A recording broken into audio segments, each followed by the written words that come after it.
traz agora os engenheiros do DENIT, Rogério Calazans e o Lucas Boto. Então, o Rogério é engenheiro civil pela Universidade Federal de Viçosa, mestre em estruturas e construção civil pela Universidade de Brasília, analista em infraestrutura de transportes desde 2007, ocupou, dentro desse período, ocupou o cargo de coordenador de manutenção de estruturas e contenções e atualmente é coordenador geral do IPR. Tem experiência nas áreas de projeto e produção de estruturas pré-moldadas, dosagem e controle tecnológico do concreto e gestão de estruturas. E o engenheiro Lucas Boto, que vai apresentar na sequência, é analista em infraestruturas de transporte, especialista em operações rodoviárias, já atuou como coordenador de segurança e engenharia de trânsito e atualmente atua como membro do núcleo BIM do DENIT. Então, Rogério e Lucas, sejam muito bem-vindos. Obrigado, Melissa. Obrigado, Melissa. Boa tarde a todos. Primeiramente, queria parabenizar aqui o...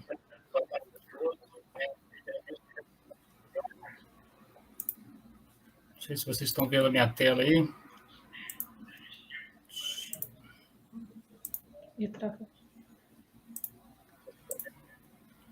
Certo. Só um segundo. Ele deu uma travadinha, Rogério.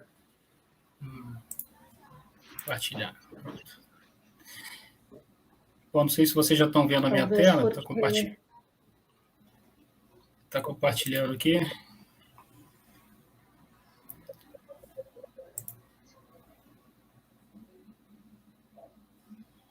Vou tirar o Lucas, então.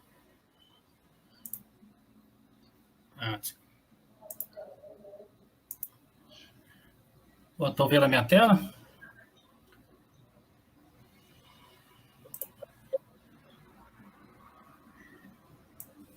A gente não vê a sua apresentação ainda.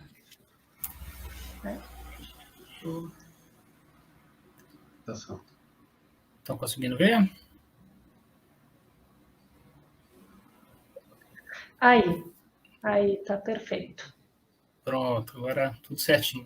Então, bom, pessoal, em primeiro lugar, queria agradecer pelo convite, em nome do DENIT, de estar aqui podendo falar um pouco sobre as obras de arte especiais. Então, parabenizo aí o DR do Paraná pela iniciativa, Parabenizar os colegas também, o Vitor e o Rodrigo, pelas apresentações que fizeram, muito interessantes.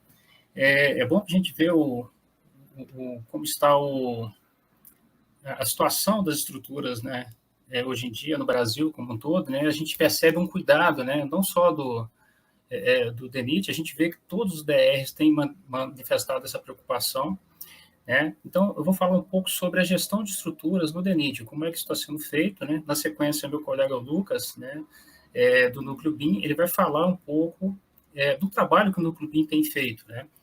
Então, vamos, como a Melissa falou, eu estou à frente do IPR, hoje, Instituto de Pesquisas Rodoviárias.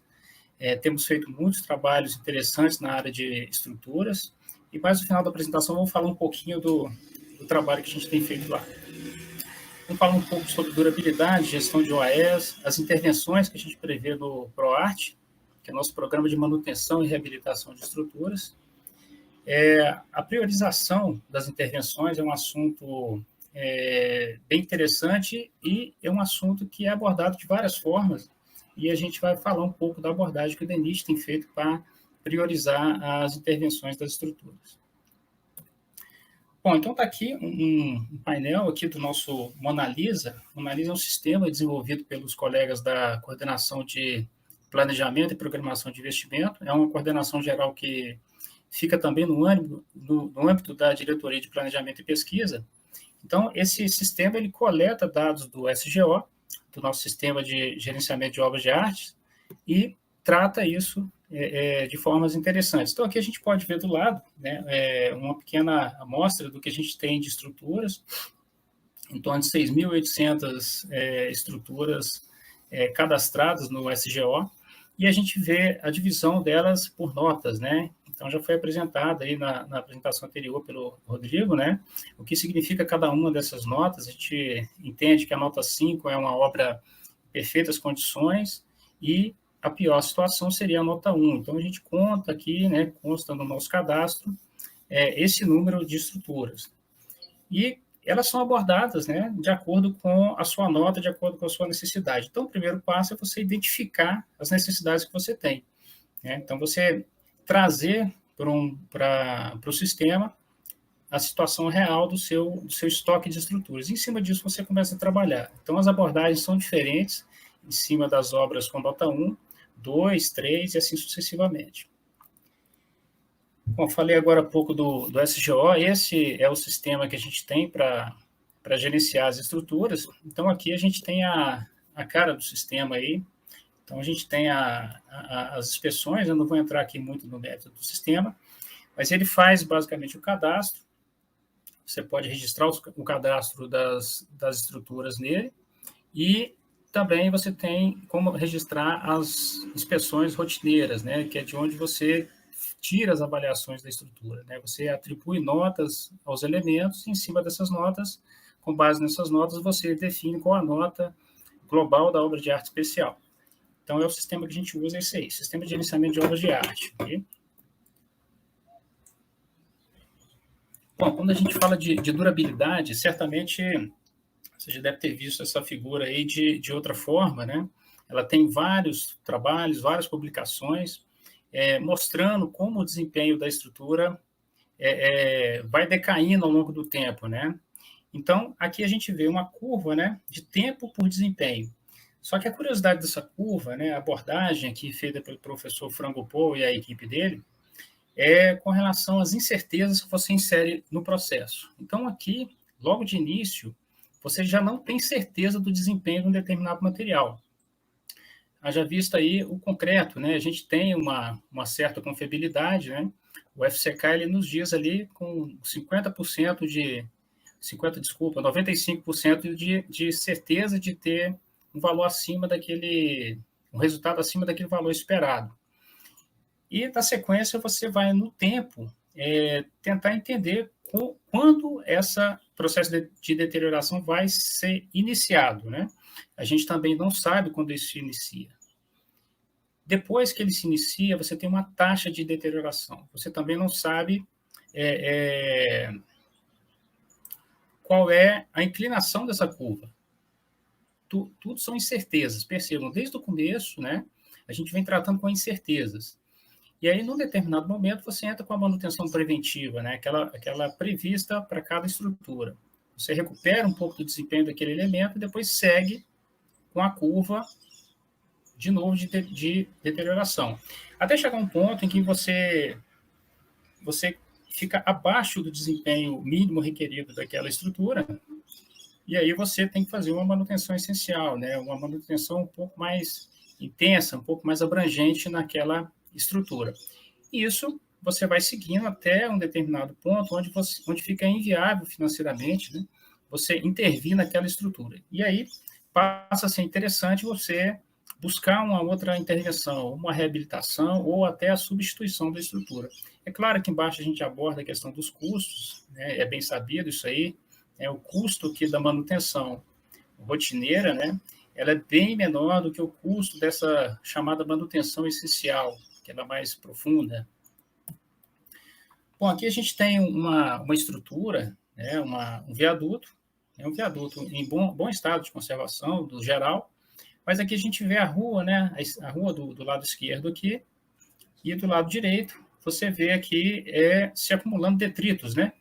Então, esses detritos que se acumulam aqui, galhos, folhas, e por vezes até plástico, né, papel, o que acontece? Ele tende a manter esse ambiente aqui úmido por mais tempo, né? Então, ele mantendo esse ambiente úmido por mais tempo, você vai ver que é onde vão surgir os problemas, né? Então, é a mesma estrutura, mesmo concreto, o mesmo cuidado com o cobrimento ou não cuidado com o cobrimento, né, do pilar como um todo. E aí você percebe claramente que o lado interno, onde estão essas folhas, o processo de corrosão ele anda mais rápido. Então, isso é constatado facilmente, né? Assim que você remove isso aqui, você se depara com essa situação que a gente vê nessa foto aqui da esquerda. Bom, manutenção preventiva aqui seria simplesmente limpar isso aí de tempos em tempos, né? Obviamente, depois das chuvas, é comum que isso aconteça, né? Esse acúmulo de materiais aqui. Tem outras questões, né? Por exemplo, se você não tem as juntas, né? Um cuidado com as juntas de dilatação, o selante da junta.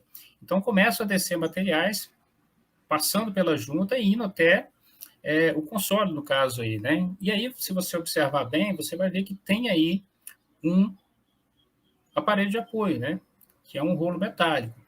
Como esse rolo trabalha, né? Ele tem que se deslocar livremente, ele não pode impedir o deslocamento longitudinal dessa estrutura. Ele é um apoio de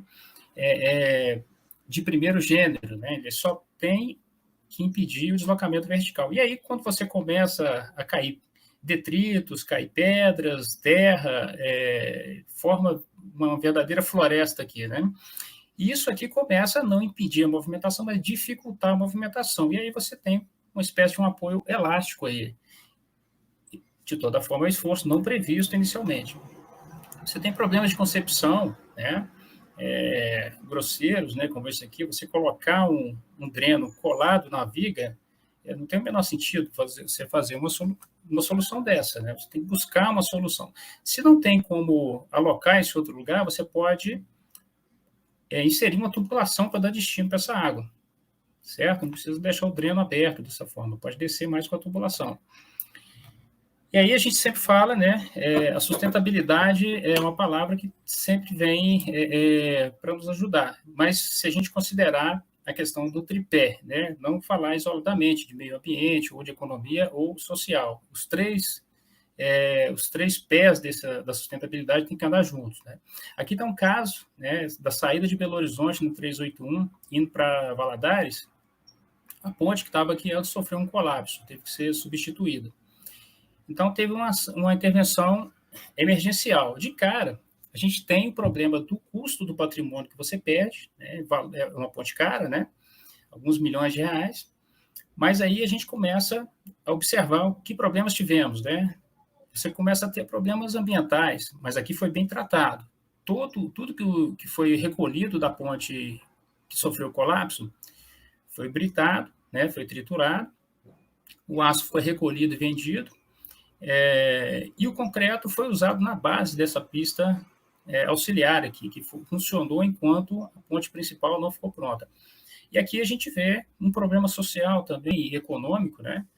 Porque está perto de uma comunidade, você tem uma comunidade do dia para a noite isolada, você não tem mais acesso de um lado para o outro, isso gera um problema social grande. Parte econômica, a gente vê caminhões aqui, muitos caminhões, é uma rodovia muito movimentada, a BR-381, e aí o Exército tem uma parceria com o DENIT, que é para montar essas pontes de suporte logístico, assim que a gente precisa, né? Então, essa parceria já tem aí quase mais de década já, né? Essa parceria com o Exército, uma parceria bem interessante, eles mantêm a tropa adestrada e a gente usa esse serviço quando precisa.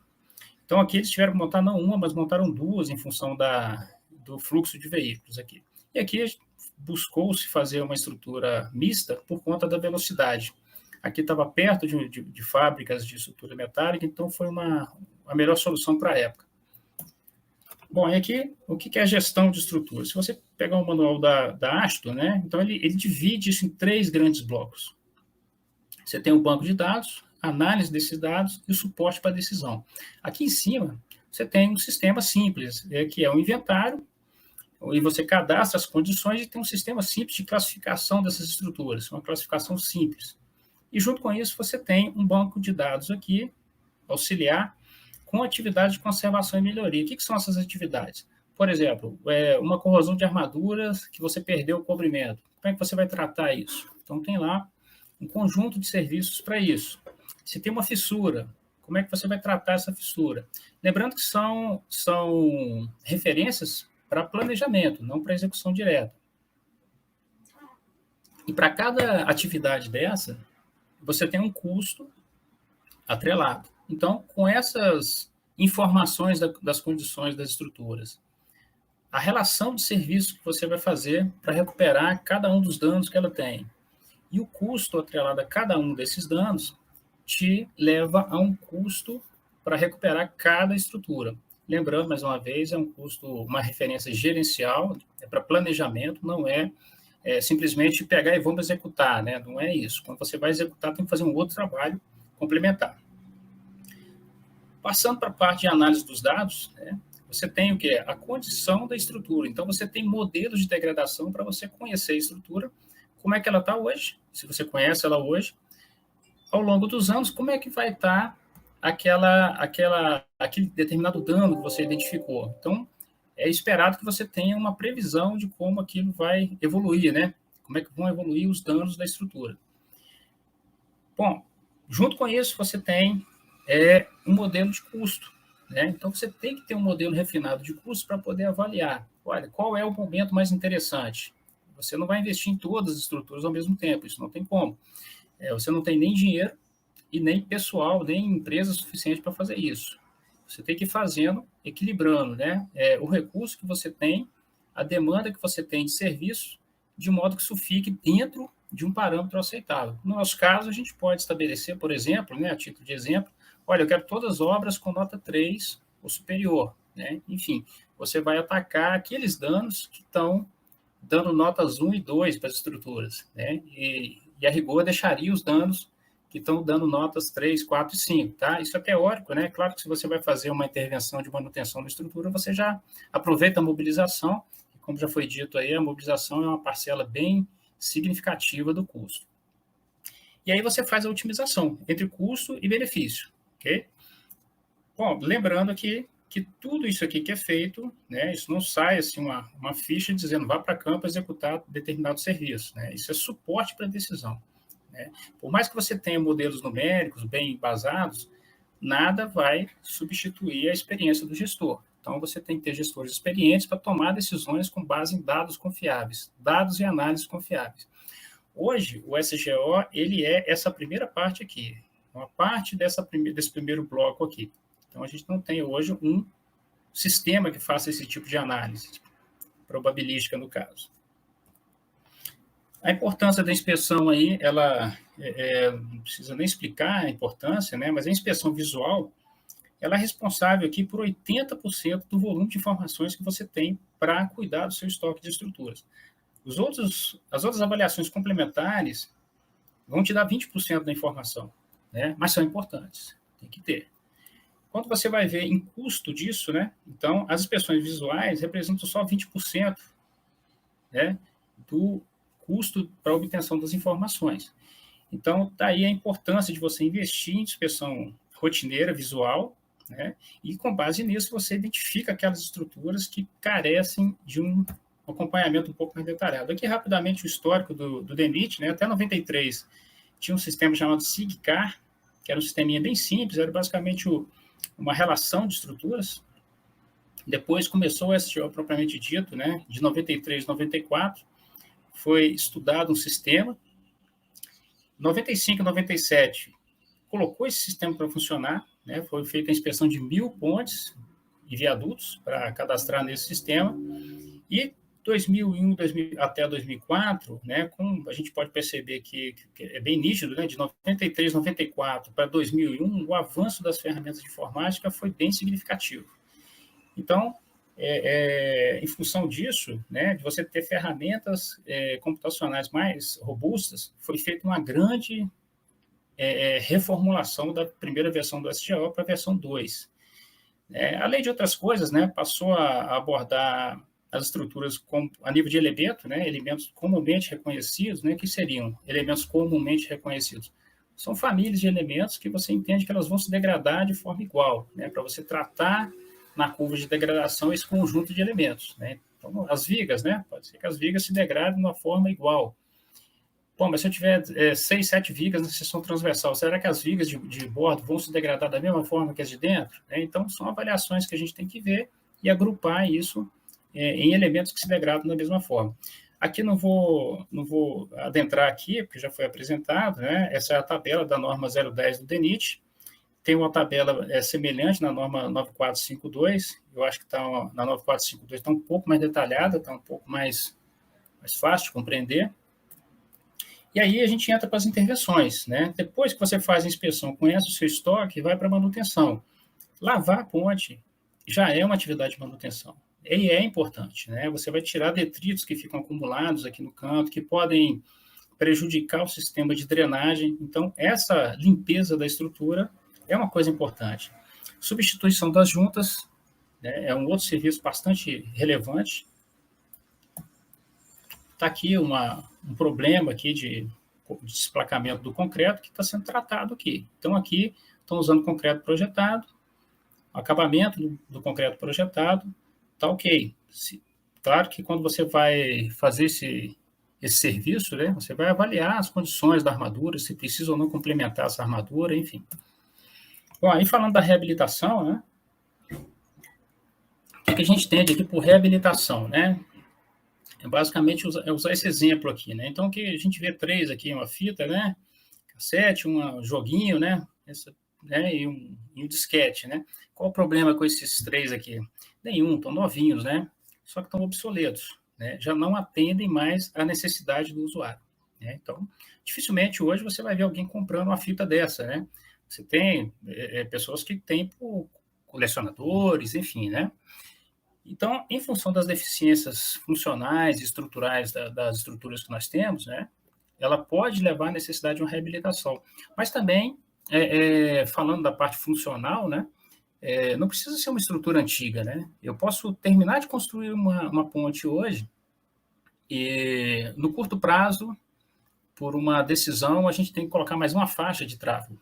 Já ficou obsoleto, eu tenho que alargar essa estrutura, né, para contemplar essa faixa. Aqui tem um exemplo, né, no Rio Grande do Sul, de uma estrutura uma obra de reabilitação. Está aqui, né? Estão fazendo aqui todo o reforço da estrutura, reforçando as vigas, para deixá-la mais larga e compatível com a plataforma da pista. Aqui foi um reforço, né? Claro que aqui foi uma intervenção emergencial feita com proteção externa. Então, aqui, o que aconteceu nessa estrutura? A proteção original dela teve um problema na ancoragem e as cordoárias cederam, né? Então, a solução foi fazer isso, fazer essa proteção externa. Está aqui o serviço acabado, né? Fica até interessante. E não foi feito nenhum tipo de alargamento, foi feito simplesmente um reforço para poder manter a estrutura em serviço. Pode chegar também em situações que você tem que substituir a estrutura, né? Então, você tira um tabuleiro e coloca outro. Isso aqui é em Porto Alegre, né? Isso aqui foi um viaduto da Refap, na 116. Então, foi feito todo um preparo antes, né, da substituição e precisou interditar isso apenas 2 dias. Foi interditado 2 ou 3, né? Interditou sexta no início da noite, demoliram o tabuleiro existente. Sábado e domingo colocaram um tabuleiro novo. Segunda-feira, 6 horas da manhã, estava aberto ao tráfego. Tá? Bom, então aqui, quando a gente fala das intervenções, né, a gente tem que ter a causa e a consequência, né? Então, o que é a manutenção? A manutenção é uma resposta à deterioração dos materiais, né? Ou para evitar a deterioração dos materiais. E a reabilitação é simplesmente a necessidade do usuário. Okay? Então, se eu estou precisando reforçar uma estrutura, aumentar a plataforma do tabuleiro, então eu estou tratando aqui de uma reabilitação. Aqui está o panorama aqui das nossas estruturas, né? Então a gente tem aqui todo o território nacional, tem aqui, está 319, aqui vai aparecer uma série de obras de arte aqui, que ela vai começar a ser implantada agora, e o restante do território nacional. Bom, a priorização, como é que é feita a priorização? Eu mostrei lá aquele diagrama lá da Asto, né? Mas aqui a gente não tem um sistema que faça aquilo. Então, a gente buscou, né? A turma da coordenação de planejamento buscou uma forma alternativa, né? Então, buscou a consideração do índice funcional, né? Ou seja, um ranking de 1 a 4 e aqui a nota da obra de arte. Então, esse aqui seria o nosso índice funcional. Aqui, um índice estratégico, né? Então, ele está buscando aqui a importância da rodovia e o interesse da região, né? Então, você varia em função da região de interesse e da classificação do eixo. Questões operacionais, né? Então, você vai ver o VMD, onde está a estrutura, dividido pelo maior VMD do conjunto que você está analisando, ou do estado, ou do país, né? Então, ele te dá um índice. E, no final, ele faz uma média ponderada entre os três índices, né? Uma média ponderada, onde os pesos podem mudar, e aí que eu digo que entra o gestor, né? Qual vai ser o índice que tem peso maior, o funcional, estratégico ou o operacional? Isso você pode variar, você pode ir calibrando isso ao longo do tempo, né? Você pode botar índice 3, 2 e 1, né? Ou índices iguais, enfim. Se os índices forem iguais, aí vai ser uma média simples, né? Bom, uma outra questão importante, né? São as pontes de madeira que a gente tem uma quantidade significativa de pontes de madeira do DENIT, eu não sei o DR do Paraná, se ainda tem muita ponte de madeira, mas são pontes que têm uma abordagem bem diferente, né? Fazer a manutenção de uma ponte dessa quase sempre implica em parar o tráfego, né? Às vezes você para por dias, né? Para fazer uma determinada substituição aqui. E é comum, né? Chegar a determinado tempo, o custo de manutenção dela chegar quase ao preço de uma estrutura de concreto, de aço, né? Então, o pessoal faz uma estrutura aqui, faz outra do outro lado, né? Então, vão convivendo assim. O colapso de uma estrutura dessa, você vai deixar uma comunidade isolada, numa região de difícil acesso, né? Bom, aí para isso a gente elaborou em conjunto aí com a CGMRR, que é a nossa coordenação de manutenção e restauração rodoviária, um álbum de pontes semipermanentes, né? São 2 conjuntos, né? Pontes de concreto protendido, com 2 vigas, e pontes metálicas, né? Com 2 vigas metálicas. Então, você pode escolher, já está tudo detalhado, tudo calculado, tudo dimensionado, é pronto emprego, né? Pegar e usar, não precisa fazer projeto nenhum, só da fundação. Saiu de consulta pública semana passada, se eu não me engano, terminou a consulta pública, e agora a gente está fazendo os ajustes em função das contribuições que chegaram para a gente. Uma outra intervenção também interessante se refere às passarelas, né? Então, como é uma intervenção de manutenção também da nossa área de manutenção, né? Você tem aqui um álbum de passarelas. Então, esse álbum já está publicado, está valendo, né? Então, você tem aqui as estruturas de acesso e as estruturas e a superestrutura metálica, certo?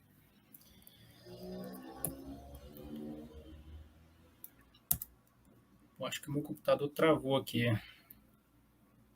Pronto. Foi. Bom, gente, então, obrigado. Tá? Meu nome é Rogério Calazans, né? Meu contato está aí, o e-mail do IPR.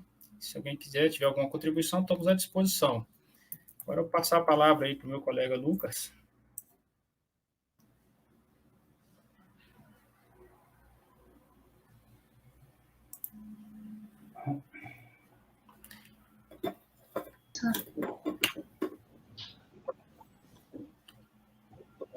Podemos passar a palavra, então, ao Lucas. Ali, compartilhando já a apresentação. Não Boa tarde a todos. Aí. Boa tarde. Me escutam? Isso. Sim, está perfeito. Opa, perfeito. Excelente. Boa tarde a todo mundo. Bem, eu sei que o evento aqui, já de cara, né, eu já vou colocar aqui, eu sei que o evento é para tratar de OAE, né? Mas o DENIT, eu acho que em todos os lugares aí, a tendência agora é cada vez mais o BIM, né, adentrar nessas obras de infraestrutura como um todo. Né? E no caso do DENIT, especificamente do ProArtes, também não poderia ficar de fora, né? Então, o meu objetivo aqui hoje é basicamente dar uma pincelada no geral aí sobre a implementação do BIM no nosso departamento. Vou passar aqui, pronto. A gente dividiu nossa agenda aqui em 5 capítulos, tá? Esse capítulo inicial aqui, por mais que a gente saiba que boa parte do público aí já conheça bastante, mas a gente sempre acha por bem iniciar nossas falas de BIM conceituando o BIM, até para dar uma nivelada, o pessoal captar um pouco melhor o que a gente vai desenvolver ao longo da nossa fala aqui. Nosso segundo ponto, a gente vai falar um pouco sobre a base legal, né? Nada mais é que todo o arcabouço legal, né, que nos norteia para a implementação do BIM no DENIT. terceiro tópico, a gente vai falar sobre o BIM no DNIT em si, né, como é que está se dando essa implementação. No quarto tópico, complementando o terceiro, né, como é que está o nosso projeto piloto.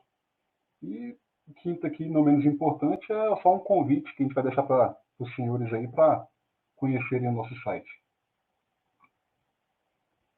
Tá, então vamos lá começar conceituando o BIM, né? Aqui a gente pegou um trecho do decreto 10.306 e a gente vê aqui uma nuvem de palavras, né? Ali aparece processos digitais, ciclo de vida, empreendimento, modelo. E a gente vê ali uma palavra de destaque ali que é tecnologia. Né? E a pergunta que fica é, além do que é BIM, né? Será que o BIM pode ser conceituado com apenas uma palavra? Né? Será que a gente consegue conceituar o BIM com apenas uma palavra? Então, assim, a gente, até com o apoio do nosso amigo Bruno Vendramini, a gente criou uma situação, né? Criou uma historinha, uma metáfora, só para tentar explicar o que de fato é o BIM e qual é o desafio de implementar o BIM de fato. Então, a gente criou aqui, né, cada pontinho desse aqui, o A, B e o C, são 3 cidades, tá? Cidade A, cidade B, cidade C. Lá na cidade C, existe um cliente, né, existe uma pessoa que tem um problema a resolver. E esse cliente, ele entrou em contato com um engenheiro, né, um problema de engenharia que ele tem para resolver, ele entrou em contato com um engenheiro que está na cidade A, né? E a gente sabe que essas cidades, elas são ligadas por 2 rodovias. Existe uma rodovia que liga diretamente a cidade A até a cidade C, e existe uma outra rodovia, né, que é a BR-2, que liga a cidade A até a C, passando pela cidade B. A nossa situação, então, é o seguinte, a gente tem um problema a ser resolvido lá na cidade C, o engenheiro está na cidade A. Quando o engenheiro analisou esse problema inicialmente, ele verificou que precisava de uma ferramenta, e essa ferramenta está lá na cidade B. Então, ele verificou que, obviamente, ele teria, então, que pegar a BR-2 para poder percorrer esse percurso, chegar na cidade C com a ferramenta e solucionar o problema. E o cliente, ele tem uma pressa, né? Ele pede que esse problema seja solucionado ali dentro de um prazo de 6 horas.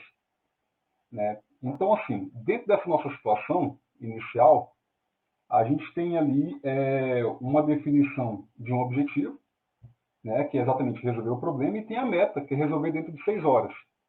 E isso não difere do nosso desafio de implementar o BIM no DNIT, que é exatamente como qualquer outra coisa que a gente deseja implementar, né? Mas no caso do BIM, a gente tem de fato ter um objetivo bem definido, né? Que é exatamente implementar essa metodologia, e a gente tem uma meta também, né? Essa meta eu vou até colocar um pouco mais adiante, mas é a nossa meta que veio via decreto. A gente tem um prazo para poder implementar essa metodologia.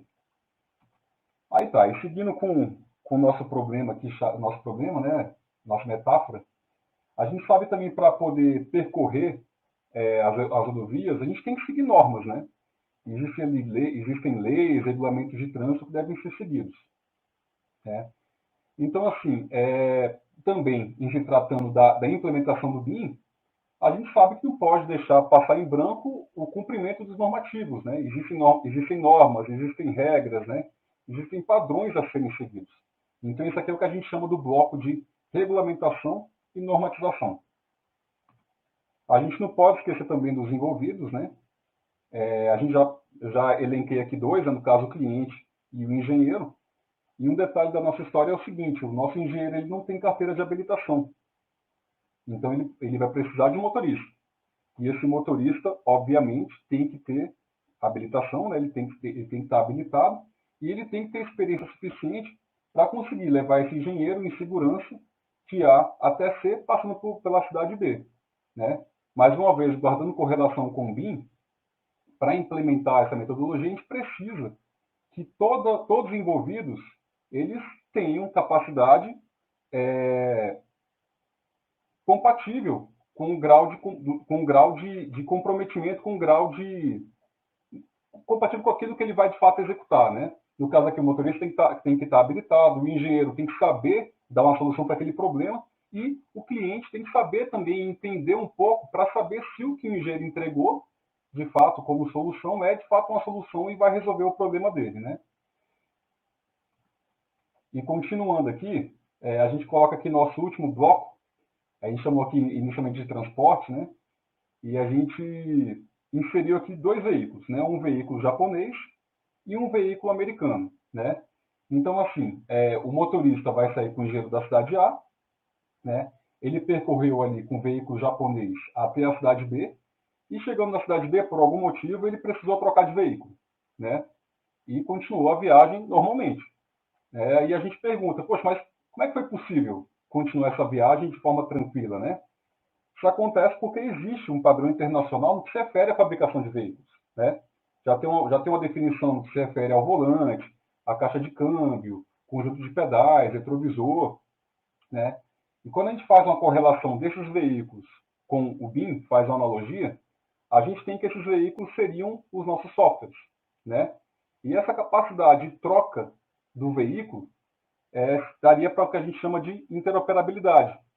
Nada mais é do que a nossa capacidade, né, de, se tratando de BIM, a gente começar a realizar uma modelagem em um software X e, em um dado momento, a gente conseguir migrar esse modelo para um software Y sem perda alguma de informação e de nenhum dado. Com essa nossa breve historinha aqui, né, a gente só quer passar a mensagem de que BIM não é apenas tecnologia, né? A gente sabe que precisa de todos aqueles blocos ali que foram apontados. A gente tem que ter um objetivo e uma meta muito bem estabelecida, tem que ter regras de normatização, tem que ter pessoas capacitadas e habilitadas, aí tem que ter, obviamente, também os softwares compatíveis, e a gente não pode esquecer dessa questão da interoperabilidade também, porque não é todo software que faz tudo, né? Então a gente tem que se preocupar também com essa questão da interoperabilidade. Pois bem, agora, seguindo aqui para o nosso segundo tópico da nossa fala, né? A gente parte então para a nossa base legal. Essa base legal nada mais é do que, como eu coloquei, né, todo o arcabouço legal que venha nos nortear na implementação do BIM. A gente dividiu aqui em 3 níveis, né? A gente observa aqui nível estratégico, tático e operacional, esse arcabouço legal. O primeiro nível aqui estratégico, a gente colocou 2 decretos, mas, na verdade, esse decreto 9983 de 2019, ele veio para substituir o 9377, que foi revogado. Ele nada mais é do que o decreto de criação de instituição da estratégia BIM-BR, né, a nível nacional, da estratégia BIM a nível nacional, e ali também foi criado o nosso comitê BIM-BR, né? Essa foi a função do decreto, ali em 2018/2019. Em 2020, já foi criado o decreto 10.306. Esse decreto já tem um nível mais tático e ele já estabeleceu a utilização de fato do BIM nas obras federais no âmbito da estratégia BIM-BR. No caso do DENIT, já especificamente, já ficou definido que esse uso se daria inicialmente nos projetos referentes às obras de reabilitação de obra de arte especial. No caso do DENIT, né, isso aí entrou no PROACT, como o próprio Calazan já falou aí um pouco sobre o PROACT. Aí já o DENIT, né, por sua vez, né, tendo visto os 2 decretos aqui, o estratégico e o tático, criou uma instrução normativa, ali em 2020, que também foi reeditada agora em 2021, que institui um núcleo BIM dentro do departamento, né? Esse núcleo, ele informa ali o que cada representante da instituição deve desenvolver, qual é a rotina de trabalho, como se dá essas deliberações e as decisões dentro do núcleo, visando a implementação do BIM na autarquia. Esse slide aqui, bem resumidamente, ele tem por objetivo mostrar que, na verdade, a implementação do BIM no DENIT não é uma faculdade do órgão. A gente não tem essa opção, embora a gente já viesse trilhando esse caminho, mesmo antes desses decretos, como eu vou colocar aqui logo em seguida. Mas a gente tem, de fato, a obrigação de realizar essa implementação, né? Só que a gente sabe, né, que para realizar uma implementação dessa, né, dado o que representa o BIM, né, essa grande quebra de paradigma, é necessário tempo, né? Então, pensando nisso, o decreto ele pensa nessa implementação de forma escalonada. Ele dividiu em três grandes fases de implementação, né? E essa primeira fase já iniciou agora nesse ano de 2021, por meio da exigência de que os projetos, alguns projetos, obviamente, sejam executados em BIM já, sejam modelados em BIM, no caso de obras de grande relevância. Já para 2024, além da etapa de projetos, a gente também adentra com a etapa de obras, também para obras de grande relevância. A partir de 2028, além da etapa de projeto e obra, a gente também passa a atuar no pós-obra, envolvendo tanto obras de grande relevância quanto média relevância. Então, a gente observa que, de fato, tem um escalonamento aí. A ideia é que daqui para 2028 a gente já esteja com boa parte das obras do governo federal já rodando em BIM. Agora, dando uma pincelada aqui no BIM no DENIT, a gente gosta de apresentar esse roadmap sempre, só para mostrar que, na verdade, essa questão do BIM, embora aparente ser um conceito muito novo, ele não é tão novo quanto a gente pensa, né? Ele já é algo que já vem sendo discutido desde a década de 70. No caso do Brasil, mais especificamente, a gente observa ali como um marco temporal em 2009, quando a BNT instituiu ali a Comissão de Estudos 134, que já trata das primeiras discussões em BIM no Brasil, né? A necessidade de normatização, que é o que a gente citou naqueles blocos lá da nossa metáfora, né? E isso aqui, de certa forma, já foi a primeira sinalização para implementar o BIM no DENIT, no Brasil. O DENIT, por sua vez, já desde 2017, já vinha também realizando, de certa forma, a implementação do BIM na autarquia por meio do contrato de gerenciamento do PROART, né, onde ali já constava, no termo de referência, a necessidade da empresa vencedora do certame já começar a desenvolver alguma coisa em BIM, né, no caso, os nossos anteprojetos.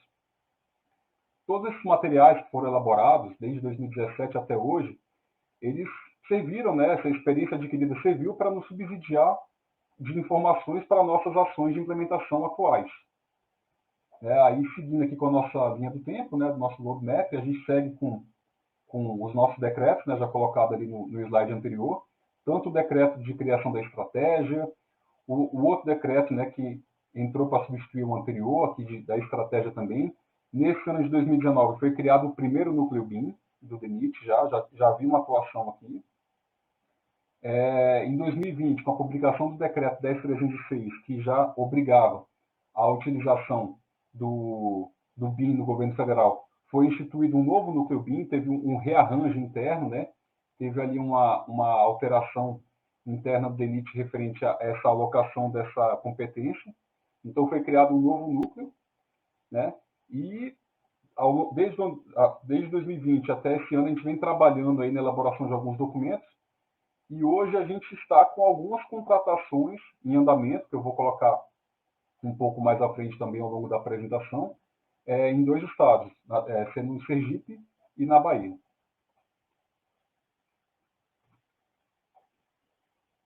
Isso aqui é um organograma do DENIT, só para mostrar como, de fato, o DENIT é de fato um departamento, né? Ele é bem segmentado. Então, assim, quando a gente pensou na estrutura do núcleo BIM, a gente teve que ser bem estratégico também, né? Não tinha como a gente colocar para todo mundo já participar dessa discussão inicial. Então, a gente pegou algumas figuras-chave ali, dentro do organograma como um todo, já pensando exatamente em, tendo em vista que a implementação vai se dar inicialmente no PROART, a gente pensou naquelas figuras-chave que, de fato, desempenham algum papel dentro do PROART hoje, né? E se tratando de projetos. Então, assim, a Direx, que é a diretoria executiva, ela é uma diretoria que, de fato, ela perpassa, de fato, por todo o órgão também, né? Ela é uma diretoria transversal e ela nos atende ali, principalmente pela questão da articulação do órgão como todo. A DIR, que é a diretoria de infraestrutura rodoviária, é a diretoria que, de fato, cuida da contratação e da gestão das obras de arte, das obras do PROART. E a DPP, né, que é a diretoria de planejamento e pesquisa, é a diretoria que realiza, de fato, as pesquisas, o monitoramento das OAEs, além de realizar todas as análises de projetos da autarquia, né? Então, resumidamente, dentro do nosso núcleo BIM, considerando essas 3 caixinhas que a gente marcou aqui nesse slide, a gente tem essas figuras, né? Um representante de cada uma dessas áreas aqui, de planejamento, de projetos, meio ambiente, de custos, pesquisa, desapropriação e obra. Isso aqui nos atende hoje, levando em consideração aquela segmentação de etapas que aparece no decreto 10.306. A nossa preocupação hoje se dá com o projeto, né? E o projeto, de fato, hoje nasce no DENIT sede, né? Mas, assim, a ideia, obviamente, no futuro, é que a gente consiga depois migrar esse núcleo BIM também para as superintendências regionais, né, do DENIT, que é, de fato, quem vai executar a obra, né? No momento oportuno, isso vai acontecer, isso já está nos nossos planos. Atualmente, a gente possui 19 servidores atuando no núcleo BIM de forma direta, e temos também 10 colaboradores do consórcio STS-MEN, colaboradores aí entre engenheiros, arquitetos, advogados, pessoal da área de comunicação, que vem nos apoiando aí nessa parte também de consultoria e na implementação do BIM na autarquia como um todo. Agora, assim, a gente vê que é um número até considerável, né? Mas será que isso é suficiente para a implementação inicial? A gente entende que, a princípio, não. E a gente também não deve enxergar o DENIT de forma totalmente isolada, né? A gente precisa, de fato, se aproximar do mercado, precisa se aproximar de outros órgãos públicos, de instituições de ensino. Então, levando isso em consideração, a gente celebrou inicialmente alguns acordos de cooperação técnica, né? Aqui eu dou um destaque especial para a CIU e para o DR, tendo em vista o expertise que já existe, né, dentro da Secretaria e do DR na implementação do BIM, e sabendo também que são órgãos públicos, né, e compartilham bastante das mesmas dificuldades, dos mesmos desafios que o DENIT, a gente criou esse acordo exatamente para poder captar, fazer essa troca de experiências, né, e, de certa forma, a gente conseguir percorrer aquele trajeto que foi colocado também na nossa historinha lá, né, da cidade A até C, de maneira um pouco mais célere, né, porque a gente já conseguiu ali já nortear um pouco mais as nossas ações. Quanto ao mercado em si, a gente realizou algumas conversas inicialmente, né, dentro do núcleo, fizemos algumas conversas com o mercado e a gente recebeu resposta dessas duas empresas, né, da Autodesk e da Trimble, que foi quem topou firmar o acordo conosco, e eles vêm nos apoiando aí, principalmente na questão de teste de ferramentas, né, que é importante a gente testar o máximo de ferramentas possíveis para verificar qual melhor se adequa, e, obviamente, também, na medida do possível, verificando o que a gente consegue realizando de ajustes e adequações, de forma, de fato, a atender ali as necessidades do órgão público, né, e o interesse público. Já aqui, dentro do nosso... A gente criou também um termo de execução descentralizada, né, com a Universidade Federal de Viçosa.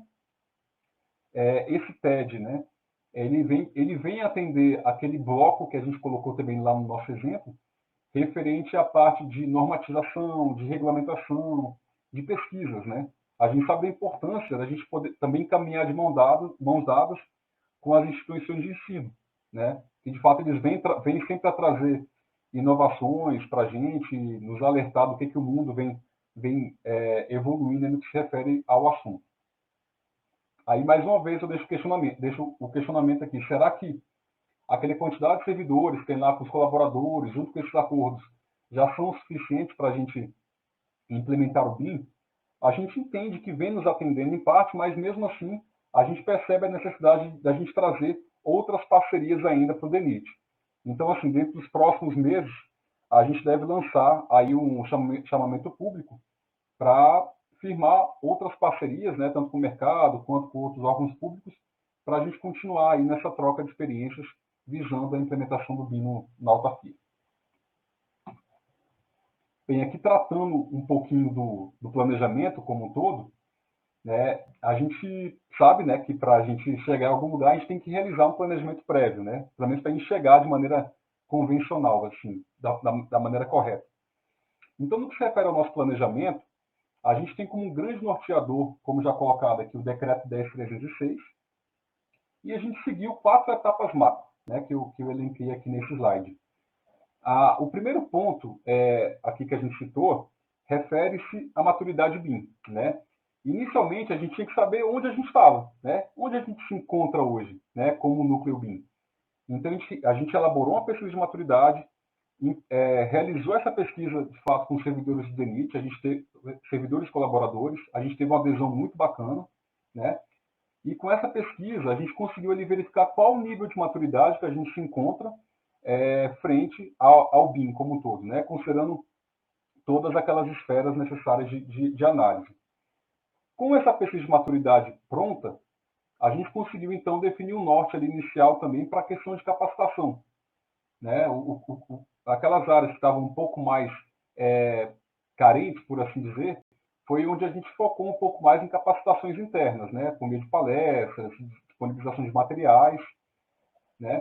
De forma paralela a essa capacitação e visando até mesmo verificar, realizar testes, a gente vem realizando isso que a gente chama de avaliação, né? Que são os nossos projetos pilotos, que é o que eu vou citar um pouco mais além também, que é exatamente uma etapa em que a gente realiza a modelagem, analisa os usos BIM, que a gente, né, tem interesse em realizar nas nossas contratações, verifica a viabilidade disso e se de fato é factível, se vai ter, e qual a serventia disso para a gente dentro ali da elaboração do projeto, e já pensando também naquelas etapas vindouras, né, de obra e pós-obra.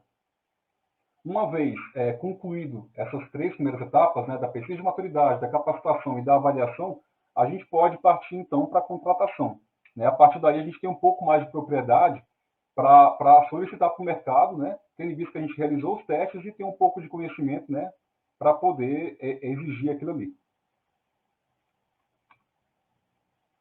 Partindo agora para o nosso projeto piloto, né, como eu tinha colocado, o Calazan já apresentou sobre o ProArt, né, já falou que é um programa ali que trata de serviço de reforço e reabilitação de obra de arte especial, abrangendo ali aproximadamente 7 mil pontes e viadutos, né, nos 55 mil quilômetros de malha rodoviária federal. Já foi colocado também que o próprio decreto 10.306 já definiu que a implementação do BIM se daria diretamente pelo ProArt, né? Então, assim, devido ao tempo que a gente tem aqui, eu estou até correndo aqui para dar tempo, mas dentro da nossa fase de projeto piloto, eu queria dar destaque para esse teste que a gente realizou referente à inserção do código Cicro dentro do nosso modelo, né? Aqui nessa tela, a gente colocou um exemplo aqui de uma OAE, né? Aqui marcado em azul, a gente tem um pilar, né? E a ideia é exatamente a gente entrar ali no Property Set, inserir os códigos, né? Que a gente estava até com dúvida inicialmente, como é que funcionaria para a gente inserir esses códigos dentro das propriedades do modelo, né? A gente inseriu ali o código referente aos 3 itens, né, que contém ali naquele pilar, né? O aço, o concreto e a forma. A ideia é, já inserir nesses códigos Cicro, a gente possibilitar realizar, de fato, a extração automática do quantitativo e, consequentemente, do orçamento desses nossos modelos, né? Então, a gente obtém, basicamente, depois dessa modelagem, a gente obtém esse modelo de tabela, né? Em que a gente tem aqui os pilares, as dimensões de forma, de aço e de concreto. Basicamente, essa configuração de tabela, né? Com esse teste que a gente fez, né, como colocado no nosso slide anterior aqui, com esse teste, essa avaliação, a gente passou, então, a ter propriedade para poder exigir isso nas nossas contratações, né? A mensagem que a gente quer passar é exatamente essa, que tudo que a gente pretende colocar, tudo que a gente já vem colocando no nosso caderno de requisitos técnicos, né, que vai ser inserido nos nossos termos de referência, a gente testou, né, fez um teste prévio para verificar de fato como é que se dá esse fluxo de informações.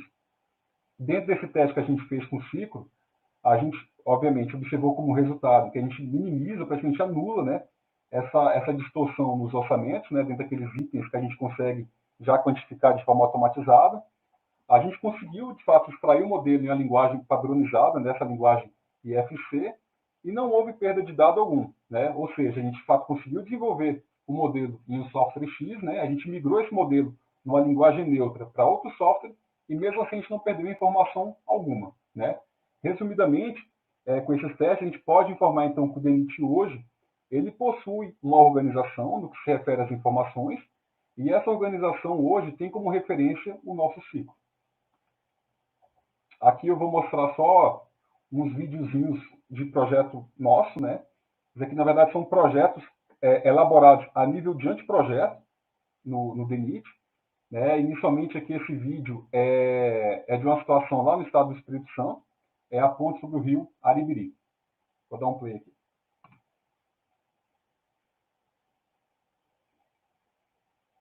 Situação toda a ponte. Essa já é a modelagem do que a gente pretende executar.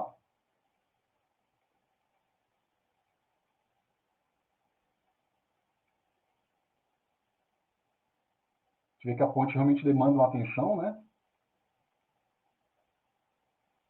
É uma ponte aí de cerca de 120 metros. Foi realizado aí, como o Calazans já tinha colocado, né? Foi realizada uma obra de alargamento, passagens laterais, tanto de pedestre quanto para ciclista. A gente constata também que a área é uma área complicada ali, né? Uma área densamente ocupada.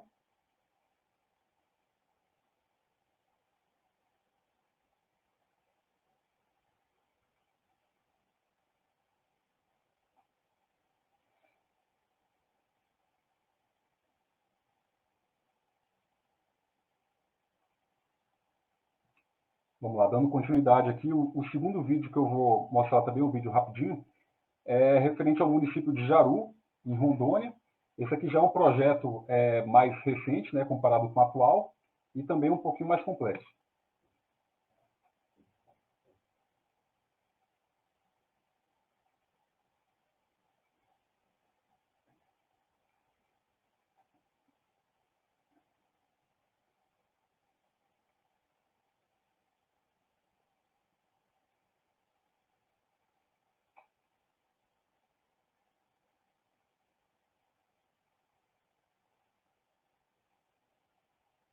Esse aqui já é uma ponte maior, né, 206 metros, a largura inicial dela é de 10 metros, aproximadamente. Aí a proposta já é realizar um alargamento dela, reforço alargamento, e além disso, realizar a implantação de uma ponte nova ainda. A ponte passou de 10 metros para 13 metros, 45.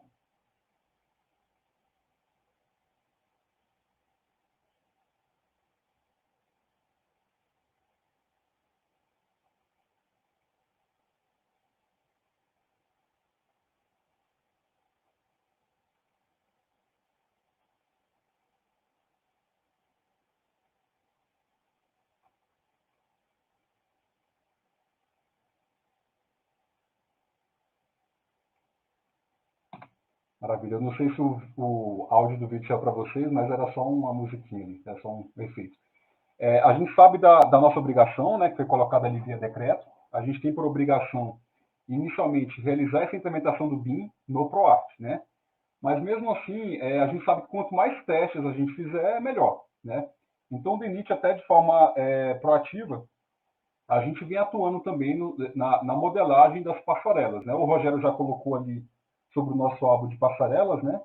A ideia é, por meio dos nossos acordos de cooperação técnica, né, e também considerando nossa equipe técnica ali, já do Núcleo BIM, né, com apoio da STS MIP, a gente vem elaborando hoje, né, uma padronização de informações, por meio da criação de um template e da criação de uma biblioteca BIM também, né, e a ideia é, com isso pronto, a gente disponibilizar essa biblioteca com esse template no site BIM, né, de forma com que o mercado consiga realizar a modelagem dessas passarelas utilizando já essa biblioteca e esse template, né?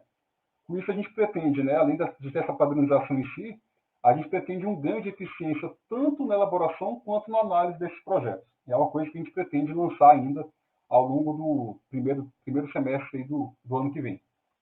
Aqui também é um videozinho simples, né, que já das nossas etapas de teste que a gente vem fazendo de modelagem. Aqui é só o nosso cronograma de execução, né, da passarela, considerando a execução das rampas de acesso, né, da escada, guarda-corpo, da própria passarela em si.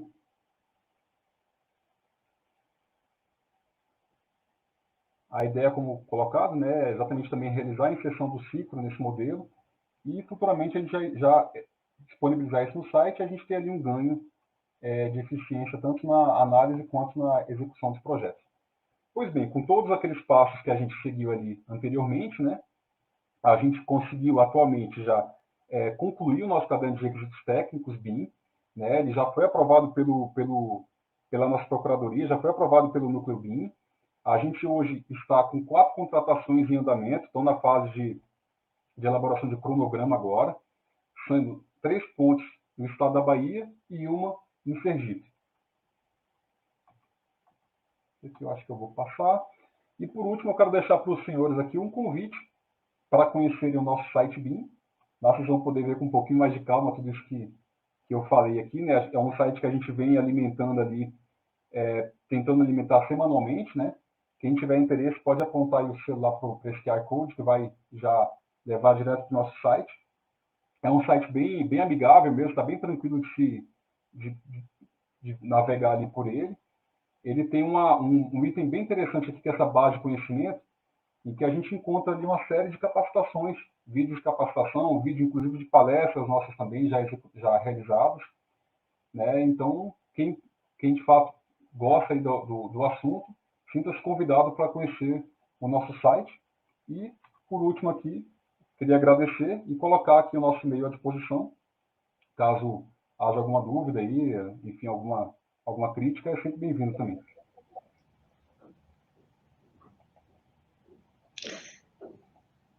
Bom, Lucas, muito obrigada Pode voltar o Rogério, pela apresentação, né, a ambos, Rogério e Lucas. A gente sabe, né, Lucas vem trabalhando aí, sabe que o desafio dessa implantação aí é bem grande, mas, enfim, estamos aí trabalhando, né, para tentar viabilizar essas contratações, enfim, viabilizar, né, o BIM dentro de todo o ciclo aí de vida da obra rodoviária, né, tanto em pontes quanto em rodovias. Eu tenho uma pergunta para o Rogério em relação à questão do gerenciamento. Você comentou das manutenções e tudo, enfim, das várias ações, né, para manutenção, de limpeza, de inspeção até. Vocês têm uma frequência dessas programações? Bom, beleza. A frequência das inspeções, a gente tenta seguir a nossa norma, né, que é a cada 2 anos fazer uma inspeção. Com relação à manutenção, a gente começou um trabalho de reestruturar o ProArt em 2015 para 2016, e foi um trabalho bem pesado, assim, sabe? A gente fez isso na CGMRR, a equipe de lá fez isso, e na época eu estava na equipe também. Bom, então, assim, a gente conseguiu primeiro desenhar como seria o programa ProArt. Então, a grande chave, né, que eu acho que é o grande sucesso do programa, né, foi separar a reabilitação da manutenção, né? Então, a manutenção, a gente trata com um plano de trabalho, não é projeto, né? Então, são intervenções simples, como a gente viu ali, que não carecem de projeto. Por exemplo, você substituir uma junta, né? Então, você já tinha uma junta projetada, ela chegou no fim da vida útil, né? E aí você vai e coloca uma junta nova. Então, é uma ação simples, né?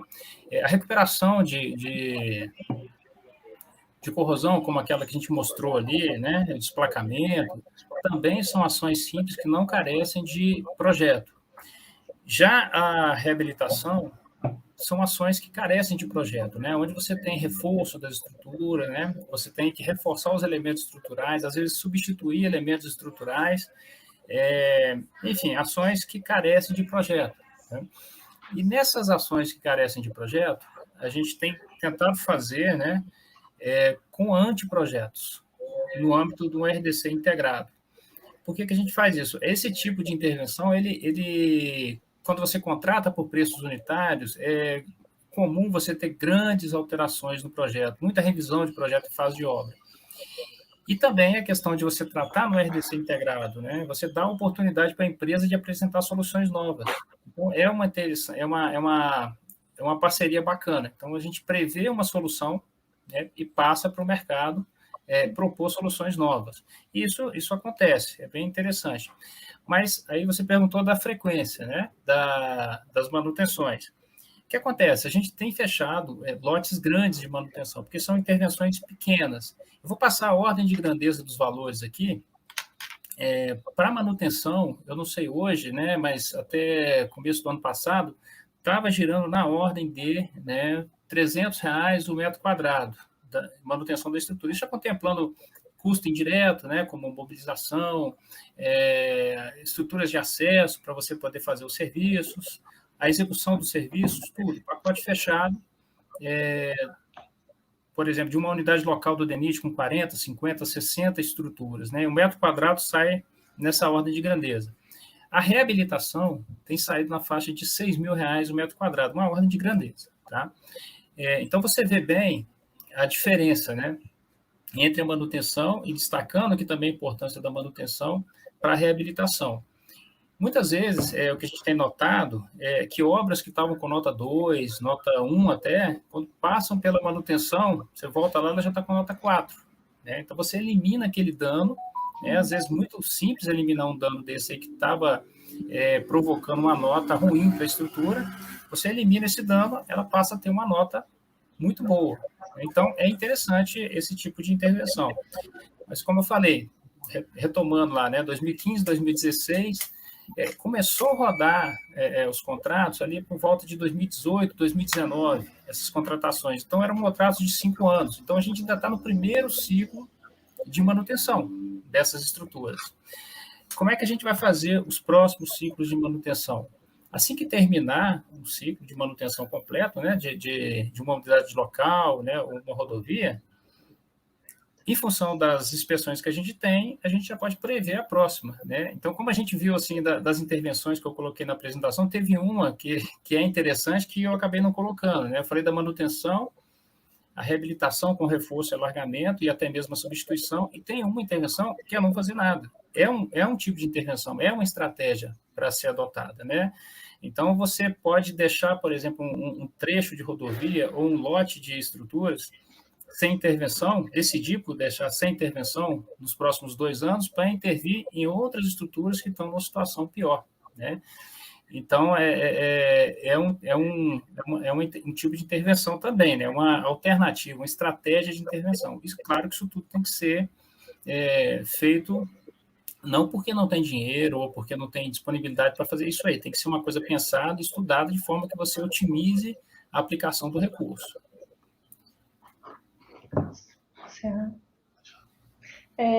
Essas intervenções, até pensando agora, vocês seguem uma linha de metodologia, de hierarquia? Pergunto isso porque a gente estava vendo esses tempos a questão de uma apresentação de manutenção proativa, né, nessa linha de não necessariamente você despender os recursos em obras, em situações, né, em condições piores, mas eventualmente distribuir essa verba que você tem, esse orçamento, em obras um pouco melhores para você manter o que você tem bom e ir atuando nas piores situações em momentos, né, um pouco mais à frente. A priorização que eu mostrei ali, aquele ranking, né, ele vai chegar numa equação ali, né, simples, né, uma média ponderada, e você vai ranquear aquilo em função, essa média ponderada, ela chama-se número de ordem, né, eles deram esse nome, né, que é o que a gente tem adotado. Engraçado o comentário, foi uma formulação muito simples, como vocês viram, né, e ela foi feita em 2016, 2017. Então, eles fizeram lá, a equipe fez, e a gente pensou, não, no próximo ano aí a gente muda isso. Mas eu acho que ficou tão bom, que até hoje a gente está mantendo ela e está funcionando muito bem. Então, foi uma equação simples e muito bem pensada, né? Então, os dados de entrada ali, consegue pegar nota, enfim, tudo isso aí. Mas, veja bem, ela vai ranquear em função de necessidade. Então, percebe ali que ela leva em consideração a nota da estrutura, né? Que é o estado de condição dela, leva em consideração questões econômicas, né, regiões de interesse, e leva questões operacionais, né, em consideração. Então, muito bacana. Pode acontecer, inclusive, né, isso acontece, de você ter uma obra, por exemplo, com nota 3, com prioridade em relação à obra com nota 2, mas por questões econômicas. Pode acontecer isso. Só que o que tem sido feito? A gente tem ranqueado dentro da mesma nota. Então, como é que eu desempato dentro da nota 2, por exemplo? Não tem a rigor um parâmetro. Então, a gente desempata dentro da mesma nota. Então, a gente segue aquela priorização. Nota 1, nota 2, depois nota 3. Né? E a manutenção vai agindo, impedindo que essas notas voltem a cair, a virar 2 e 1. Né? Claro que o reflexo disso a gente vai ter no médio e no longo prazo. Então, a gente prioriza as estruturas que vão entrar para reabilitação, porque é uma intervenção mais cara. Né? Como eu falei, eu dei esse valor de 6 mil metros quadrados, né? Claro, você vai achar uma bala de 4 e vai achar de 7, vai depender do que está sendo feito, né? Isso é para reabilitação, que é para intervenção mais cara. Para manutenção, quando a gente faz na UEL, faz em todas as estruturas, inclusive naquelas que estão novas, recém-entregues, né? O que faz com ela? Lava a ponte, né? Limpa a ponte por cima. Então, é feita a manutenção em todas as estruturas do lote. Entendi. Ótimo. E, Lucas, tem uma pergunta. Cadê? Perdi. Do Rafael Thiago, perguntando se haverá interação entre BIM e GIS. Aí. Teremos testes entre softwares AutoCAD, Civil 3D, Revit e GIS? Bacana, pergunta interessante, na verdade. E foi legal que quando eu fiz ali aquela colocação, né, referente às equipes, né, que eu comecei ali com o núcleo BIM, depois eu falei sobre nossos acordos. Então, assim, eu até coloquei ali também que a gente tem, de fato, testar todos os softwares que forem possíveis, né? A gente não pode fechar porta alguma. Então, assim, o que eu posso falar é, todos os testes possíveis de serem feitos hoje, né, em função de parcerias que a gente possui, a gente vem fazendo, né? A gente vem realizando exatamente a análise de fluxos de informações envolvendo diversos softwares.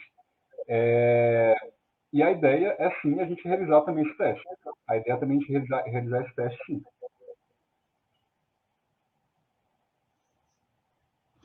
Talvez valha a pena dizer, e até, né, pelos softwares que ele apresentou, que ele citou, a Autodesk e a Esri, ela já tem uma parceria firmada entre as empresas, né? Então, essa interação entre esses softwares, hoje, ela existe, né? Talvez a questão talvez seja o nosso acesso a esses softwares todos, né? E, por vezes, não é possível, né?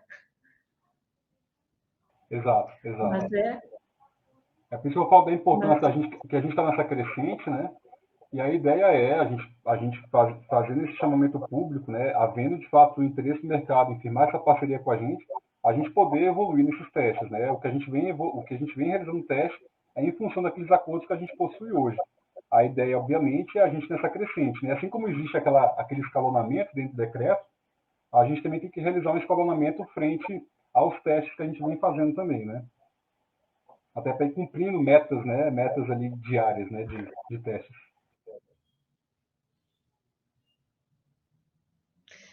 Então, pessoal, eu acho que é isso. A gente só tem a parabenizar aí pelo trabalho de vocês, agradecer a disponibilidade, né, para essa apresentação e ficamos à disposição também para quaisquer outras, né, perguntas a gente também encaminha aí para vocês. Mas, para o momento, muito obrigada. Nada, eu que agradeço a oportunidade aí. Se tiverem dúvidas, fiquem à vontade para entrar em contato.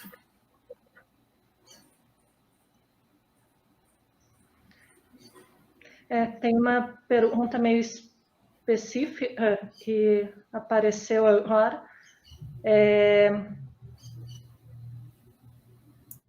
duas, na verdade. Uma é, a Ana Elisa pergunta, ela é mestranda, e o tema dela é sobre a inspeção de obras de arte especiais. E ela pergunta se ela pode ter acesso ao SGO para fins acadêmicos, se isso é uma possibilidade. O SGO é gerido pela coordenação de planejamento, então é melhor entrar em contato direto com eles, né, para avaliar essa possibilidade. E o Marcos Vinícius pergunta ao Lucas como vai ficar o BIM nas fases de execução e acompanhamento de obras. O BIM 4D, parte de planejamento, conforme histograma de obras, e BIM 5D na medição e custo.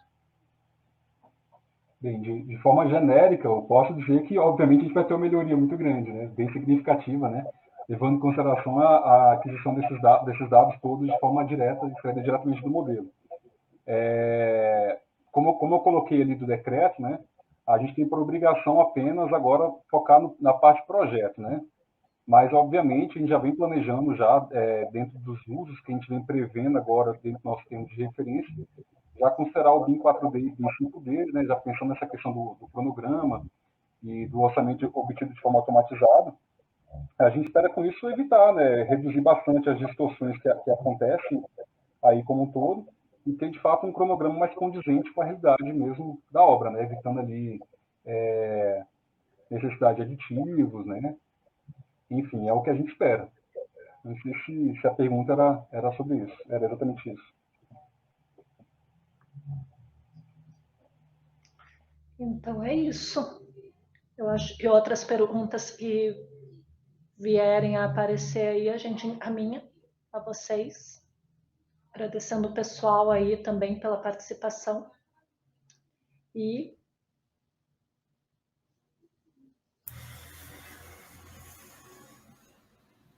podemos partir, eu acho, para o Fernando. Se quiserem dar mais uma palavrinha, fiquem à vontade. Bom, só queria agradecer a oportunidade mesmo aí, parabenizar pela iniciativa. A gente vê aqui que a questão aí da gestão de estrutura está sendo tratada no Brasil todo com bastante seriedade, pelo que a gente tem visto, e isso tem avançado bastante. O DENIT está sendo também, está evoluindo bastante nos últimos anos. Tá? Obrigado aí pela oportunidade. Obrigada a vocês. Agradeço o convite mais uma vez, Melissa, e informar os colegas aí, caso tenham alguma dúvida, algum questionamento, o e-mail do BIM foi colocado ali ao fim da apresentação, né, bim@denit.gov.br. A gente está à disposição para trocar uma ideia aí, enfim. A gente, de fato, tem muito material interessante no próprio site do DENIT também. Tá ótimo. Então, passamos agora ao próximo palestrante,